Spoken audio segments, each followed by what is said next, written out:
मैंने आयशा को पहली बार अपनी कज़न की शादी में देखा था।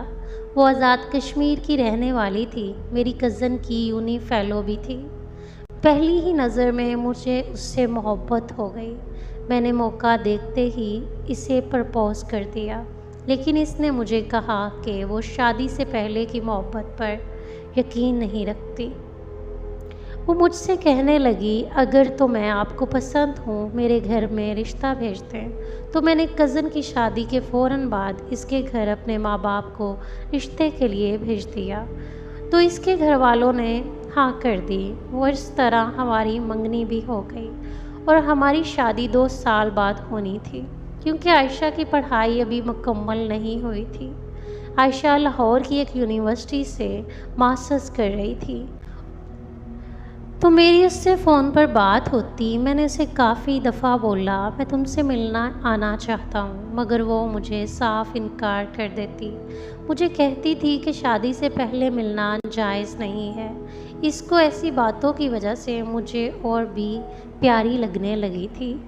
उसे अपने और अपने घर वालों की इज़्ज़त का बहुत ख्याल था।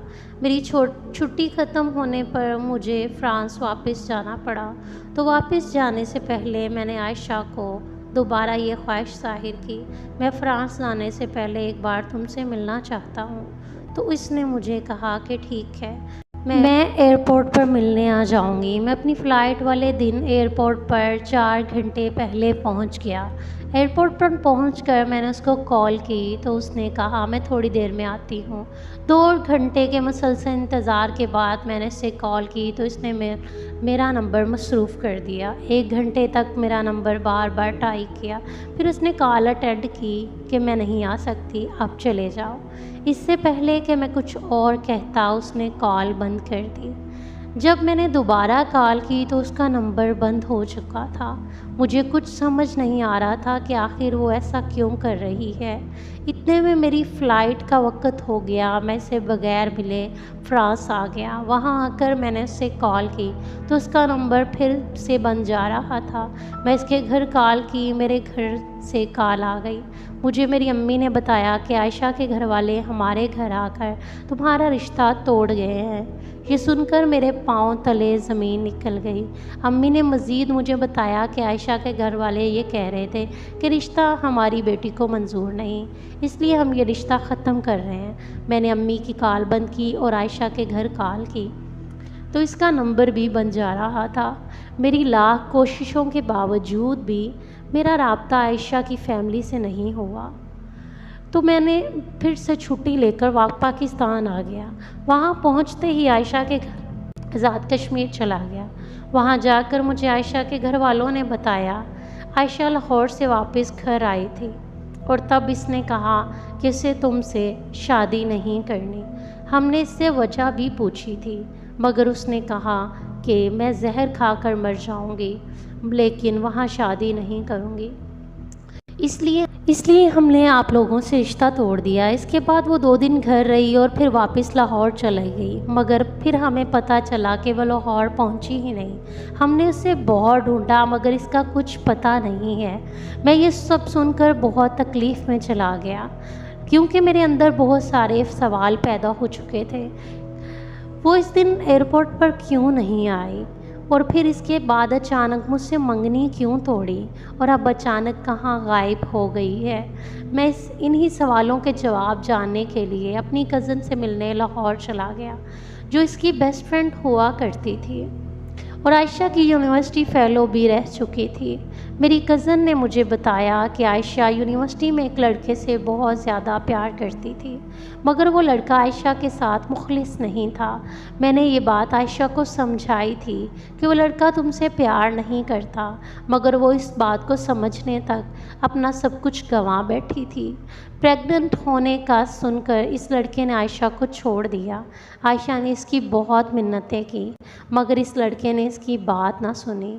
आयशा बहुत अरसे तक डिप्रेशन में रही। मेरी शादी पर इसे तुम मिल गए। आयशा खुश नहीं थी, क्योंकि वो खुद को किसी मर्द के काबिल नहीं समझती थी। वो तुम्हें ये सब बताना चाहती थी, मगर उसने ही इसे मना कर दिया, क्योंकि मैं ये चाहती थी वो अपने कल को भूलकर आज में जीना सीख ले। अपनी कज़न से आयशा के बारे में सुनकर मुझे बहुत दुख हुआ, मगर अफसोस इस बात का था कि मेरी कज़न को भी नहीं पता था कि आयशा ने ऐसा क्यों किया, वो कहाँ है। मेरी कज़न से मुलाकात के बाद मेरे अंदर की बेचैनी और ज़्यादा बढ़ने लगी।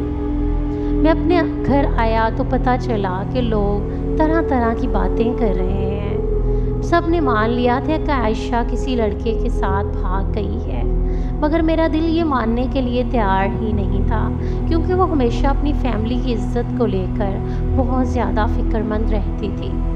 आखिर ऐसा क्यों हो गया? इसने किसी की इज्जत का सोचा ही नहीं। इसने इसके साथ एक वक्त गुजारा था तो मुझे कभी नहीं लगा था कि वो मुझे पसंद नहीं करती, मगर मुझे यकीन हो गया था कि वो मुझसे प्यार करती है। मैं ये सब सोच सोच कर पागल हो रहा था। फिर मैंने अपनी कज़न को कॉल की और ये कहा कि मुझे इस लड़के का एड्रेस या नंबर चाहिए जिसने आयशा को धोखा दिया था।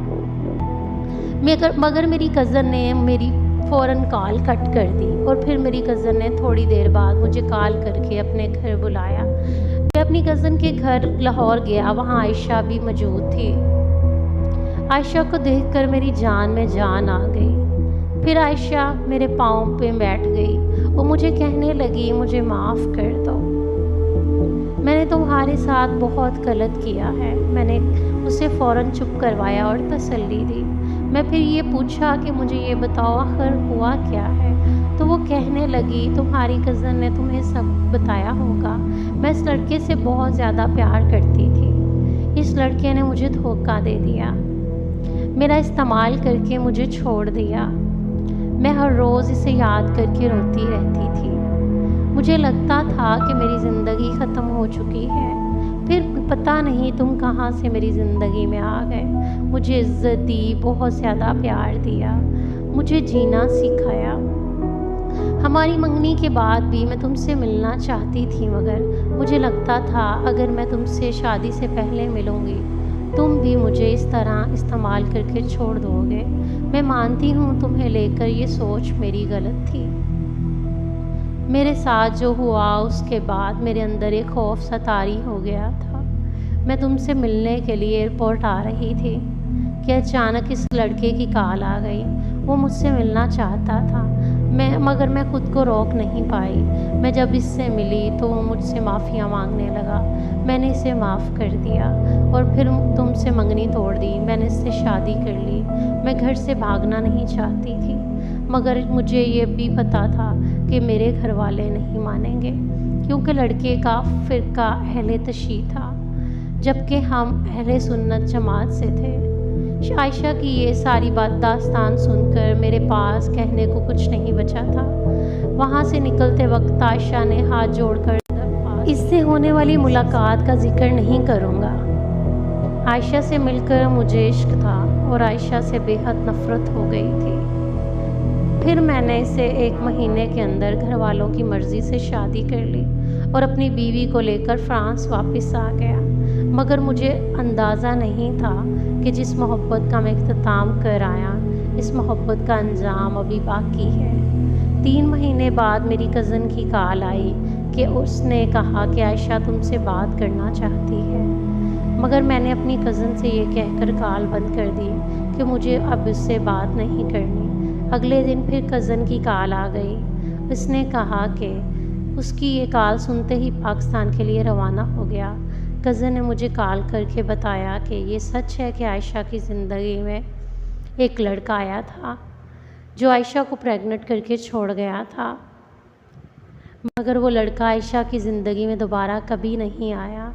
बल्कि जिस दिन आयशा तुमसे मिलने एयरपोर्ट आना चाहती थी, उस दिन आयशा को पता चला कि उससे कैंसर है और इसकी कैंसर की आखिरी स्टेज चल रही है।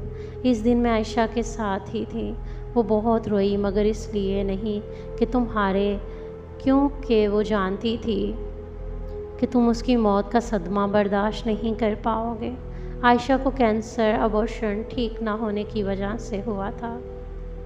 अबॉर्शन के बारे में किसी को पता ना चले, वो सब कुछ छोड़कर मेरे घर आकर रहने लगी और तुमसे आयशा ने सच इस वजह से छुपाया कि तुम्हारी ज़िंदगी ख़राब ना हो। वो इस बात पर बहुत रोई कि तुम इसे आखिरत में भी नहीं मिल सकोगे, क्योंकि वो ख़ुद को दोज़ख का हक़दार समझती है। मेरी कज़न ने मुझे ये बताया, वो मैं तुम्हें ये सब बताना चाहती थी, मगर इसने कहा था कि जिस दिन तुमने किसी को कुछ बताया उसी दिन मैं तुम्हारा घर छोड़कर चली जाऊंगी। लेकिन अब वो अस्पताल में अपनी ज़िंदगी के आखिरी लम्हे सांसें ले रही है। शायद अब के इसके घर वापस आने की कोई उम्मीद ख़त्म हो गई, इसीलिए मैंने आज सबको सच बता दिया। तुम्हें इसलिए बता रही हूँ कि वो तुम्हारा नाम बार बार ले रही है। हो सके तो इसके जाने से इसे आकर एक बार मिल लो। इसलिए मैं फ़ौरन पाकिस्तान के लिए निकल पड़ा, मगर के अफ़सोस मैं इसका आखिरी दीदार नहीं कर सका, क्योंकि मेरे पहुंचने से पहले उसे दफना दिया गया था।